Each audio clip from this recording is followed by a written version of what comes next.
이제 날이 점점 따뜻해지고 있습니다. 일교차 때문인지 몰라도 몸이 좀 아프기도 하고 쑤시기도 하고 봄에 먹으면 좋은 보약같이 좋은 음식들이 있나요?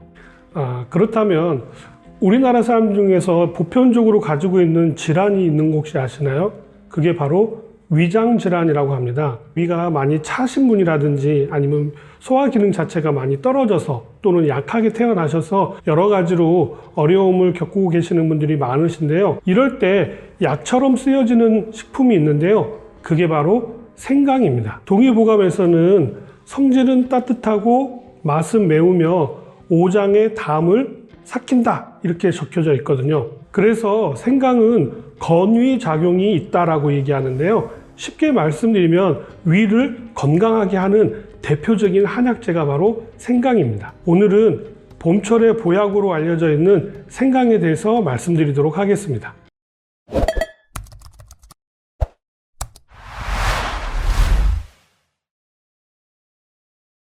생강의 유효 성분은 진저롤이라고 하는 건데요. 생강에 들어있는 여러 가지 폴리페놀 화합물 중에 하나가 바로 진저롤입니다. 알싸하고 매콤한 맛을 내는 그 성분이 바로 진저롤인 거죠. 현대의학에서도 그 효과 효능이 굉장히 우수한 것으로 밝혀져 있는데요. 생강 자체가 따뜻한 성질을 가지고 있기 때문에 냉기를 개선하는 데 가장 많이 활용을 하고 있고요. 면역력을 높여주는 역할도 할 뿐만 아니라 메스꺼움이라든지 구토가 나오는 것들을 억제해 주고요. 이러한 증상들이 동시에 일어나는 게 바로 멀미잖아요. 그래서 멀미를 억제해 주는 기능도 가지고 있습니다. 속이 울렁거리고 어지럽기도 한 게 바로 입덧인데요. 임신부들의 입덧을 억제하는 데도 생강이 큰 도움이 됩니다. 콜레스테롤 수치를 낮춰주는 역할도 있고요. 다이어트에도 도움이 된다라고도 알려져 있고 노화를 방지하는 데도 도움이 되는 것으로 알려져 있습니다. 그러나 뭐니 해도 바로 항염, 항균, 그리고 더 나아가서는 항암 작용까지도 있다라고 알려져 있죠. 두 번째 유효 성분은 바로 쇼가올인데요. 활성산소를 억제해주는 대표적인 강력한 항산화제로 알려져 있습니다. 해열 진통 작용도 가지고 있어서 중추신경계를 진정시키기도 하고요. 위 점막을 보호해서 위액 분비를 촉진하고 소화력을 높여주는 그런 기능도 가지고 있는 게 바로 쇼가올입니다. 역시 생강에는 좋은 성분들이 많이 들어있네요. 어디에 좀 더 효과적일까요? 생강의 효과 효능은 굉장히 다양하기 때문에 다 말씀드리기는 어렵지만 첫 번째는 이 생강은 피를 맑게 하는 작용을 가지고 있습니다. 콜레스테롤 수치를 낮추는 데도 도움이 될 뿐만 아니라 혈액순환도 촉진해서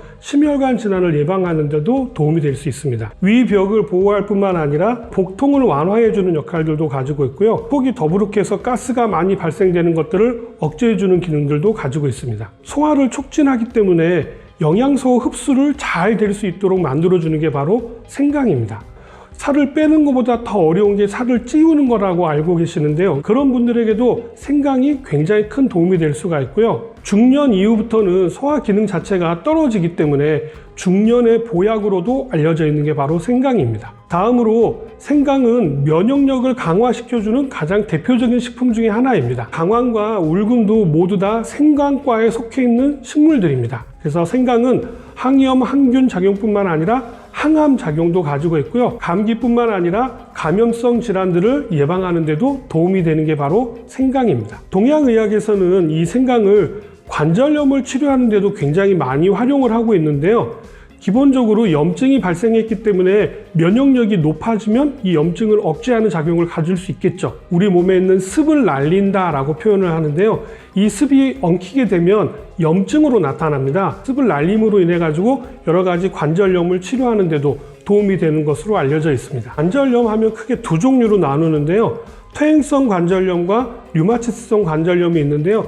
이 두 가지 관절염 모두에게도 다 해당되는 내용이라고 하고요. 해독 능력이 뛰어나서 이 염증 같은 것들을 처리하는 데도 아주 도움이 되는 게 바로 생강입니다. 기관지염이라든지 천식 같은 호흡기성 질환을 예방하는 데도 굉장히 큰 도움이 되고 있는데요. 매운맛은 폐의 기운을 돋운다라고 알려져 있거든요. 폐의 기운 자체가 좋아지니까 전체적인 호흡기성 질환을 예방하거나 기침이 많이 나오거나 가래가 많이 나올 때는 민간요법으로 배하고 생강을 넣고 중탕으로 끓여서 그 즙을 마시게 되면 치료가 된다. 둘 다 폐의 기운을 높여주는 기능을 가지고 있기 때문에 가능한 일이죠. 아직도 생강의 효능 효과가 더 있는데요. 한 가지만 더 소개하자면 메스꺼움이라든지 구토를 억제해주는 기능을 가지고 있습니다. 이러한 증상들이 다 같이 나타나는 게 바로 멀미인데요. 이렇게 멀미가 심한 경우에는 생강을 입에 물고만 있어도 멀미를 예방하는 데도 도움이 되고요. 이와 비슷한 경우도 있죠. 그게 바로 임신부들의 입덧이라고 얘기합니다. 입덧이 심하신 분들도 생강을 입에 물고만 계셔도 입덧을 예방하는 데도 도움이 됩니다. 또 생강은 진통 효과가 있기 때문에 치통이 있을 때도 생강을 썰어서 물고만 있어도 진정 효과를 나타낼 수 있습니다. 진짜 좋은 거 알겠는데요. 좀 솔직히 맛이 없거든요. 그래서 잘 안 먹게 돼요. 이 좋은 생강을 자주 효과적으로 먹을 수 있는 방법이 좀 있나요? 아주 중요한 질문을 해주셨는데요. 생강은 어떤 주 원료로 사용하기보다는 향신료로 조금씩밖에 사용하지 않기 때문에 많이 섭취하는 것들은 한계가 있습니다. 그래서 좀 더 효과적으로 드실 수 있는 방법에 대해서 말씀드리려고 하는데요. 그 첫 번째는 아주 쉬운 방법입니다. 그게 바로 생강을 차로 드시는 겁니다. 생강차가 몸에 좋은 거는 잘 알고 계시죠? 이 생강차는 차게 해서 드실 때보다는요, 따뜻하게 드실게 효과 효능이 훨씬 더 높다라고 알려져 있습니다. 주의사항도 있는데요. 위염이 있거나 또는 공복에 드시게 되면 속쓰림 현상이 일어날 수가 있기 때문에 이 부분만 주의하시면 될 것 같습니다. 다음으로는 생강청이 있는데요. 이 생강청은 우리 매실청 알고 계시죠? 매실청 담그는 것처럼 생강청을 담그셔가지고 그걸 그냥 떠서 드셔도 되고요. 또는 뭐 요리에 넣어서 드셔도 되고요. 또 앞에서 말씀드렸던 것처럼 따뜻한 물에 차처럼 끓여서 드시는 것도 아주 좋은 방법이 될 수 있습니다. 마지막으로 생강초절임도 있는데요. 이런 생강초절임은 어디서 볼 수 있냐면 일식집 가면은 나오는 거 알고 계시죠? 이 생강초절임은 입을 개운하게 해줄 뿐만 아니라 여러 가지 비린내를 비롯해서 잡내를 없애주는 역할도 하고요. 입맛을 돋아주는 역할도 하고 있습니다. 특별히 회와 같은 식품들은 성질이 차갑기 때문에 잘못 드시게 되면 배앓이를 하거나 아니면 설사를 하시는 경우도 있을 수 있거든요. 이럴 때 생강 초절임과 같이 드시게 되면 배앓이라든지 설사를 먹게 하는데도 도움이 될 수가 있습니다. 지금까지 생강에 대한 효능 효과 그리고 또 드시는 방법까지 알려드렸는데요. 꼭 필요한 식품이 바로 생강이 아닌가 생각이 되어집니다. 비위 기능이 약하시고 또 소화 기능이 많이 떨어지신 중년분들에게도 적극 추천해 드립니다. 오늘은 생강에 대해서 말씀을 드렸는데 좀 도움이 되셨나요? 저는 다음에 좀 더 도움이 될 만한 내용 가지고 다시 찾아뵙도록 하겠습니다. 감사합니다.